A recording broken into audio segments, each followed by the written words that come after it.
Hey everyone, today we're going to practice converting equations from standard form.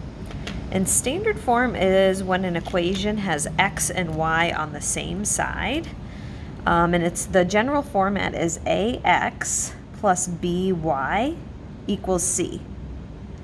X and y are both variables, and they always will be just letters, while a, b, and c are represented by numbers. So I know it looks a little confusing at first, but it'll get easier as we practice along. We're going to convert equations like this to slope-intercept form. And just like before, this y and x are variables, while the m and b are actually numbers in the equation. So our goal in this case is to get y all by itself, to make an equation we're used to seeing. All right, so let's look at number one. Number one says y plus 2 equals negative 5x. I notice that y is not all by itself. There's a 2 with it. So just like I normally solve equations, I'm going to go ahead and draw this line through the equal sign. It's your choice if you're also going to do that when you write it down. And I'm going to go ahead and get rid of this plus 2. To get rid of a plus 2, we minus 2 from both sides. Draw my line. I'm left with y because a positive 2 and a negative 2 make 0. They're gone. So I'm left with y equals, on this side it says negative 5x minus 2. They are not like terms. This one right here has an x. This one does not have an x, so I cannot put them together. So I have to just rewrite them as negative 5x minus 2. Now I notice my y is all by itself, so I have the correct slope-intercept form. I'm going to go ahead and write this over here. Y equals negative 5x minus 2. All right, move my paper over so you can see it a little bit better. Okay, so then I'm going to use this equation right here to help me with the slope and the y-intercept. All right, I prefer using the slope-intercept form to write my slope and y-intercept. I think it is faster. So remember, in this y equals mx plus b, m is our, let me use a different color, m is our slope. Slope is always the number with the x, and in this case, the number with the x is not just 5, but negative 5. So my slope is negative 5. Y-intercept is always the number that is all by itself in the slope-intercept equation. It's always the b. So this is our y-intercept. In this equation, our number that is all by itself isn't just 2, but it is negative 2. Now I can go ahead and solve for the x-intercept. If you remember from our equations, y-intercept is always when x equals 0. Our y-intercept, when we have a graph, is when it hits this line right here. Okay, x-intercept is the opposite. It's where it hits this line, our x-axis. So it is where y equals 0. Now, in order to determine what x is when y is 0, I'm going to go ahead and go back to this equation over here, where it says y plus 2 equals negative 5. Well, I know y is equal to 0, so I'm going to plug 0 in for y, and it says plus 2 equals, oops, I forgot my x on my negative 5, negative 5x. I know 0 plus 2 is really the same as 2, so I'm just going to cross this off. So now I'm left with 2 equals negative 5x. Well, our goal always is to get rid of, or to get the variable all by itself, which means in this case we have to get rid of this negative 5. Draw my line.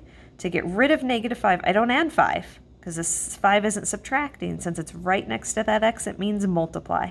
The opposite of multiply is divide. So divide by negative 5, divide this by negative 5. These two then make a 1, so I'm left with 1x equals, and this side just says 2 divided by negative 5, and I can leave that as a fraction. So my answer is just negative 2/5 is x. So my x-intercept is negative 2/5. Let's go ahead and look at another example. This is my example number 2.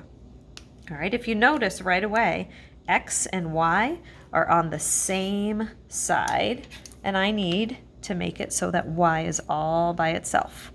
So I'm going to draw my line. To get y by itself, first I'm going to get rid of this minus 6x. To get rid of a minus 6x, I have to do the opposite, which is add 6x to both sides. Draw my line. A negative 6 and a positive 6x make 0. So I am left with 3y equals, on this side, I notice my terms are not alike. I cannot combine them. This one doesn't have an x, this one does. So I just rewrite it. I personally like to rewrite it with my x being first. It's a positive 6x, and it is a positive 9, so I can write plus 9. If you, however, do not like your x to be first, you can also write it as 9 plus 6x. Either way, doesn't matter. All right, I don't quite have y all by itself, so to get y all by itself, I need to get rid of the 3. To get rid of the 3, I have to divide by 3, because right now it's multiplying. When you divide by 3, you got to make sure that you divide each separate term by 3. All right, so now let's go ahead and simplify this. 3 divided by 3 is 1.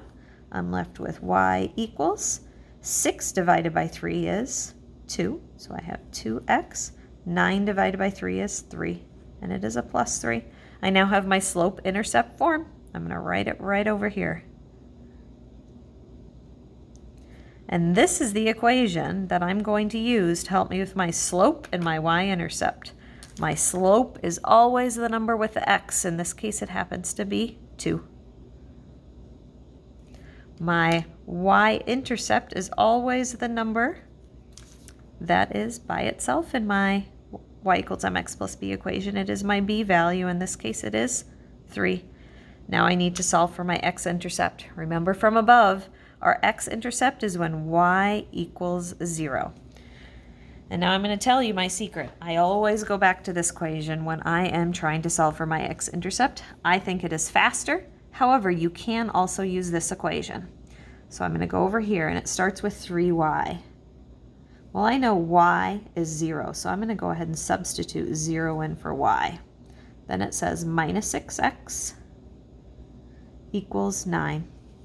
Right away, I'm looking at this equation, and I know I need to take 3 times 0 first, and 3 times 0 is 0, so I'm just going to cross it off and leave it as negative 6x equals 9. My goal is to get that x all by itself, so to get rid of that negative 6, I need to go ahead and divide by negative 6.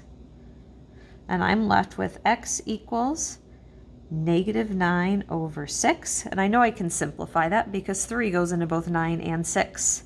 3 goes into 9 3 times, so it's negative 3, and 3 goes into 6 2 times. You could also convert this to a decimal if you have a calculator handy. Otherwise, a fraction is just fine. So my x-intercept is negative 3/2. If you think you understand this concept, go ahead and go on to the exit check. If you need some more practice, please watch the next video.